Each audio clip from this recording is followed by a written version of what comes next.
Welcome to Small Business, Big Network, the podcast for small business owners who want big results from their networking. I'm Liz Drury, a freelance voiceover artist who knows that if you're not working, then networking could help.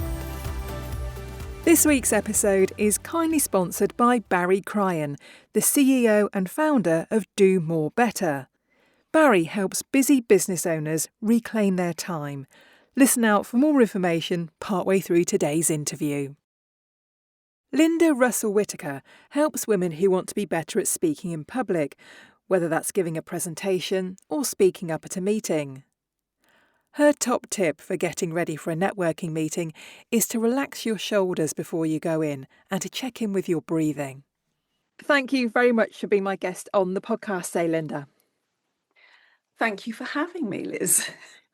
So your job is all about helping women in particular finding their voice and public speaking, but I know that's not always been your career. Tell me about your career path. Where did you start, Lynda?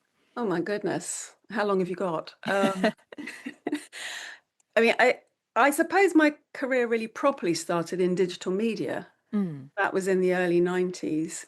And I found myself working for Philips Electronics. It was a sort of serendipitous thing. And that was at the very, very early days of interactive media in 1991, I think that was.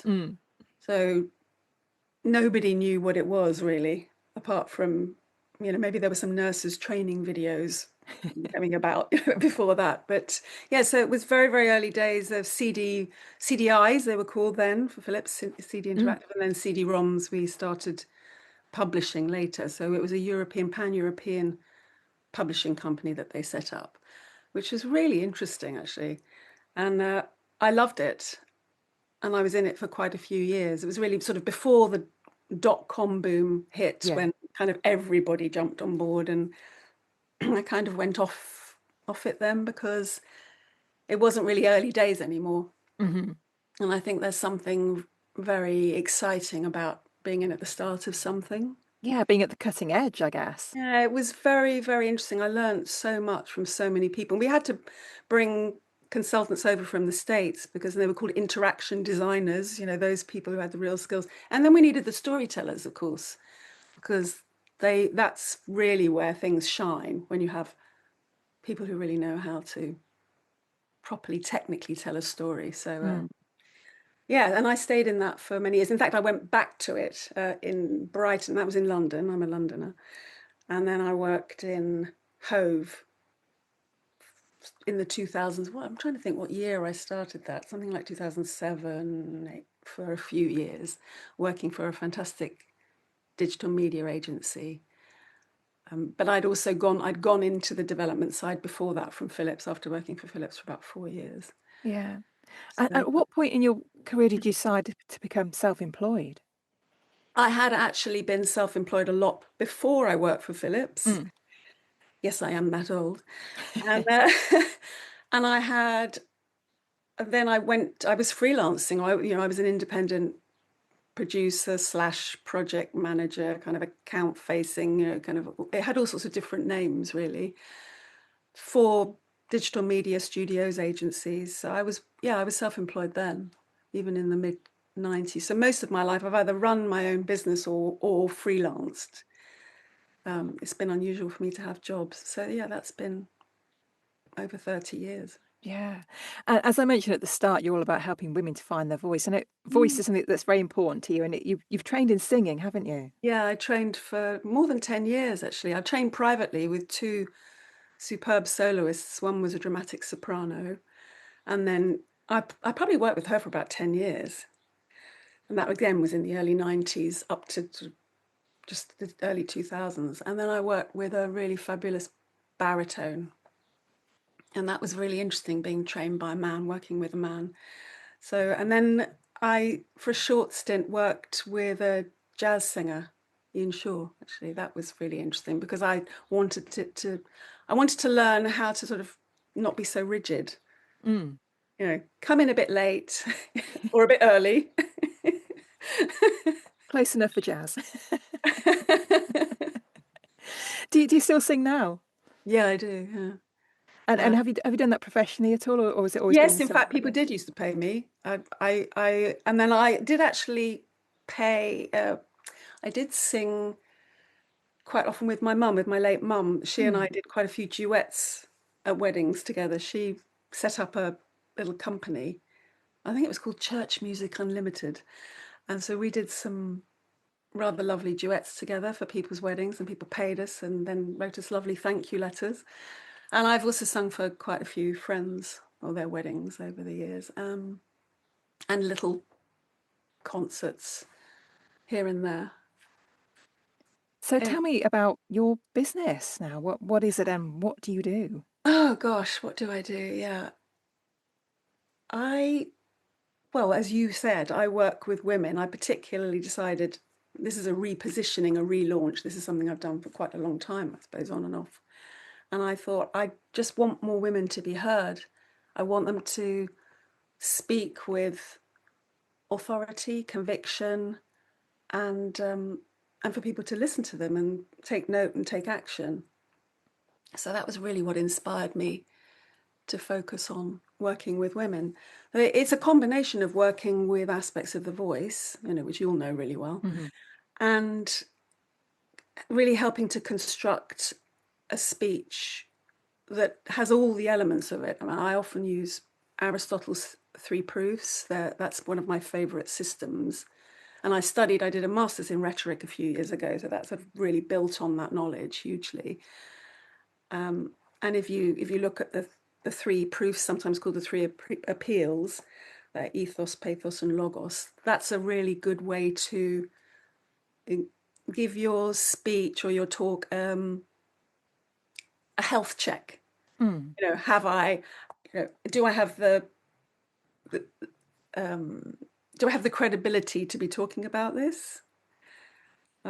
What emotions do I want to arouse in my audience or audiences? Sometimes there might be more than one audience.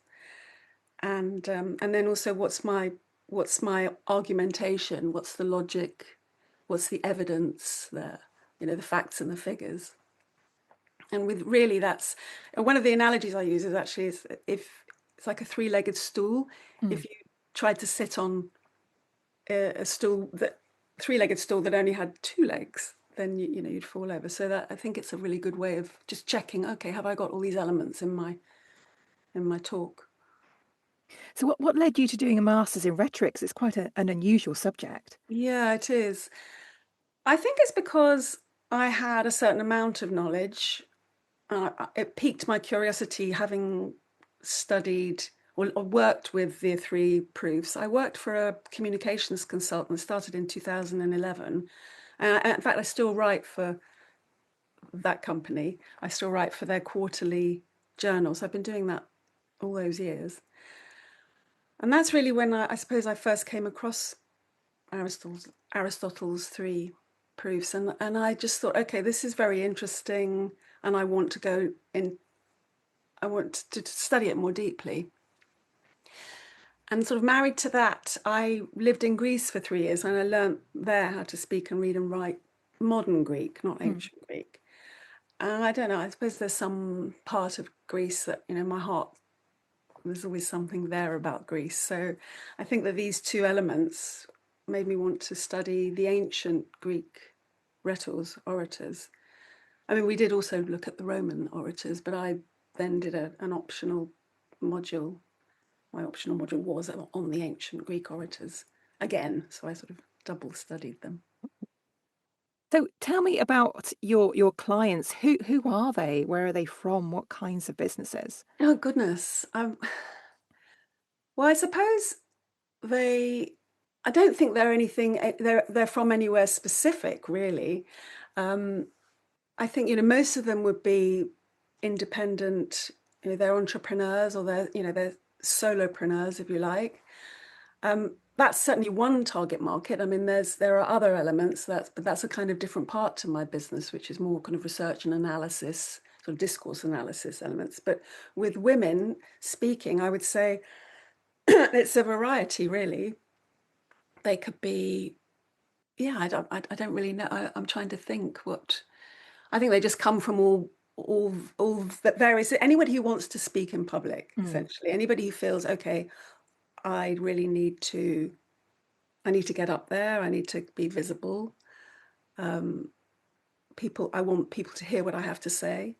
So I think in that, I think it's niche enough, if you like, they're women, and what I do is pretty niche. So it's, yeah, I mean, I have because my background is digital, I suppose there's a leaning towards people who work in that industry, because in a way I see them as they're kind of my tribe. That's how I feel about it. Yeah.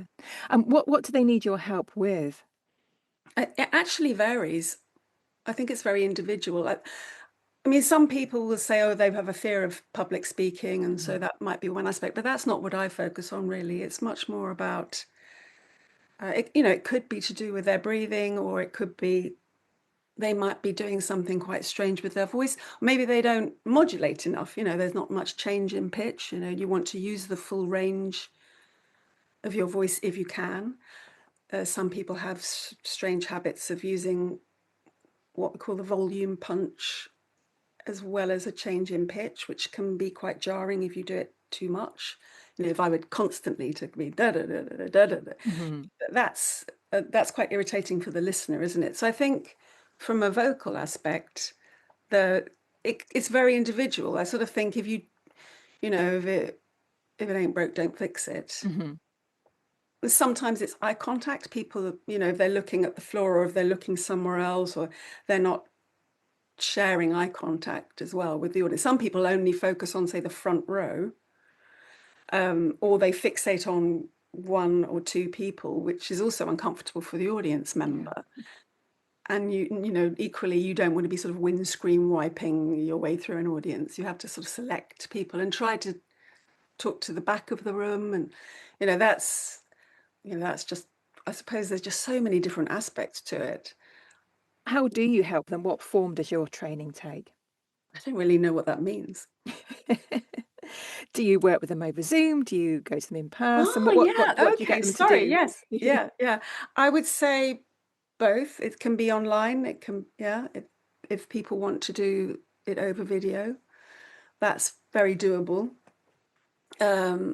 Or it can be in person, and sometimes it's in groups, small groups, rather than one-to-one. So that's, I think it works. I personally like to work with people face to face, or certainly I want to have met the person face to face, and then it's quite nice to work with them online. Yeah. Over whatever video conferencing platform you prefer. And what results do you find your clients get? What difference has your training made to them? I think there's some sort of aspect of relaxing into the body. There's something about when you practice, when you've become more competent, and dare I say confident. I think that seems to become a bit of a dirty word, confident, among some people. There's some way that you relax into your body about your subject matter, and that seems to shift something. I think when it's that element of owning your talk, and if you're talking about the same thing over and over again, and you're practicing, I mean, a lot of this is about practice. Or either practicing with me, and it's faster, obviously, if you work with somebody like me, but so much of it is getting up there and talking. I do notice that people sometimes are more intimidated in networking events, but this might be something that you want to come to later, but because it can be even more challenging to say something in a very short space of time than when you have 20 minutes to present and then take questions and such like. How much would an extra 10 hours a week be worth to you?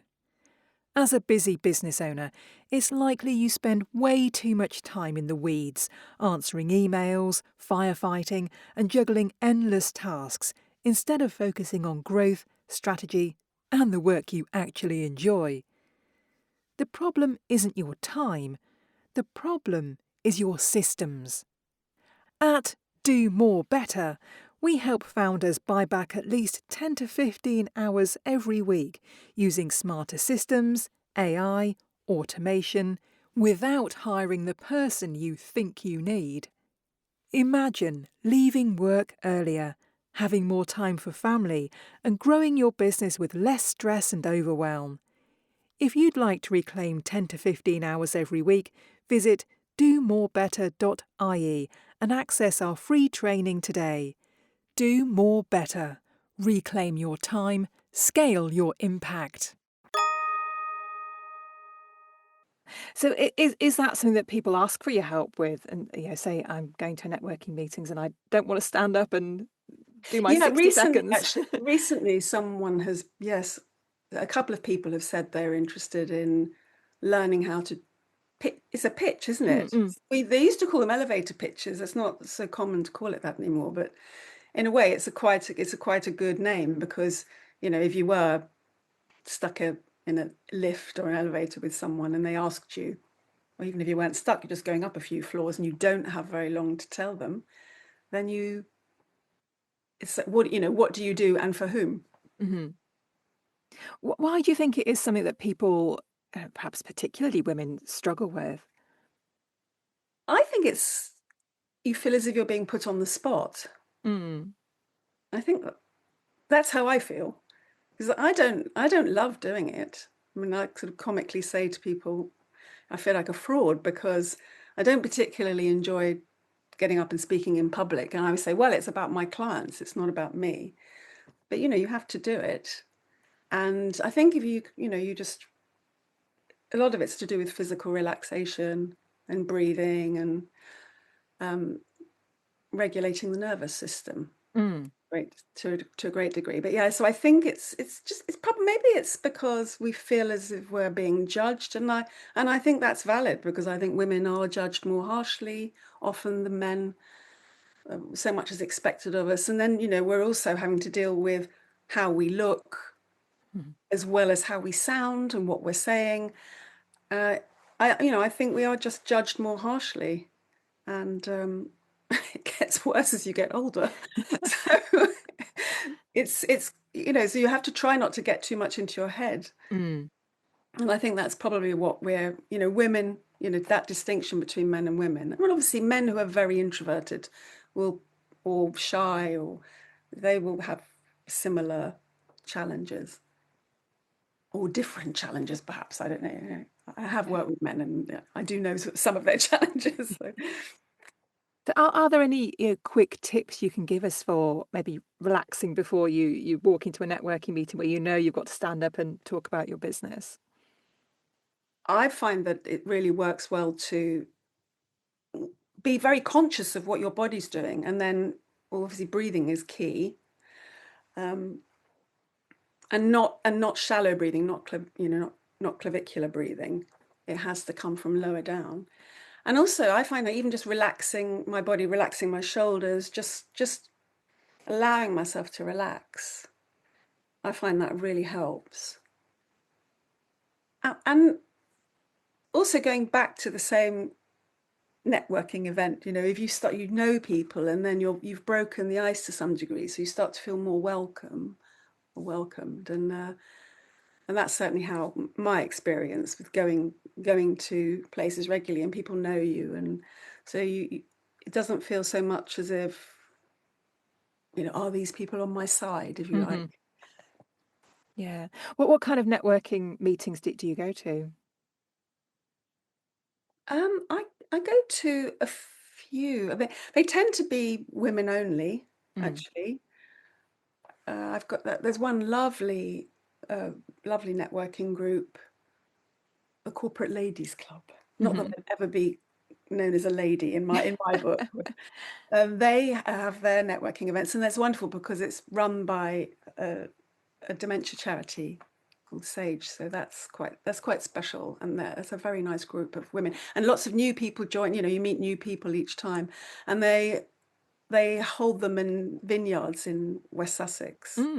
So they're nearly always at a beautiful venue. So that helps. And then there's also the Worthing Businesswomen's I don't want to call it a club because I don't think it's a club. And that's run by a couple of people. Actually, one person, Alice Reeves, she is someone that I knew from the digital world years before. We used to go to tweet ups back in the day. She and Felice Ailing set that up. And that's a very nice group. So that's in person. And then I do have a few other groups that are remote. I'm also a fellow of the RSA, so I go to their networking events in Brighton and London. And then I've got a few other that are online. So it's a mix, but I do think face-to-face is lovely, if you can do it. Yeah. And what do you get from networking? Well, I think, you get new contacts, you get new potential clients possibly, and you get potential collaborators, or actual clients and actual collaborators. And is networking something that you recommend to the people that you're working with? That's a really good question. I don't think that it's something that I would think about advising or recommending, but I might. Now that you've asked me, I think I might. But because you have to get out there, and certainly if you want to get more public speaking engagement, say if that's one of your objectives, then of course you have to network. And and that could be. I think we all need various different domains. We need various different circles, don't we? So it might be your local chamber of commerce, or it might be a bigger than your local chamber of commerce, or these networking groups such as the ones that I've mentioned in my area. So it's things in your area, or maybe things that are bigger. There are a few other places that I'm curious about. A few, again, they're sort of clubs that seem very interesting and intriguing. One called the Trouble Club that I'm very curious about, which I've just found out about, which is a bit, London and Manchester, I think they are. So yeah, But of course, often at networking meetings, there is a slot for a speaker. So I guess, people can find opportunities through networking as well, can't they? Absolutely. Yes, exactly. In fact, talking about the Corporate Ladies Club, CLC, they have someone who sponsors, and then they have another guest speaker. So there are always two speakers. Then you do a pitch. They ask you to take 30 seconds to speak about your business. They started doing that at the beginning of the event now, where they used to do it at the end, because some people do run over time. So it's actually quite a good discipline, and they're good. They now they put a timer on it so that if people do start sort of. Yeah, I think that's a good idea. So my final question then, Lynda, if people want to join your network or find out more about what you do, what's the best place for them to find you? I think probably LinkedIn is the best place. And then, because I also have my website, there's a link there to my website. I'm about to start a school community, SKOOL, but that's really inchoate at the moment. So I'm not going to offer that yet, because otherwise people have been, well, there's nothing here. That's so I think the best place to find me would be LinkedIn. Well, we'll pop your links into the show notes so people can find you. Well, thank you for being my guest today. Thank you very much, Liz. It's been a pleasure. Thanks for listening to Small Business, Big Network. If you found this podcast useful, please do rate, review and subscribe. And don't forget to share it with the rest of your network too.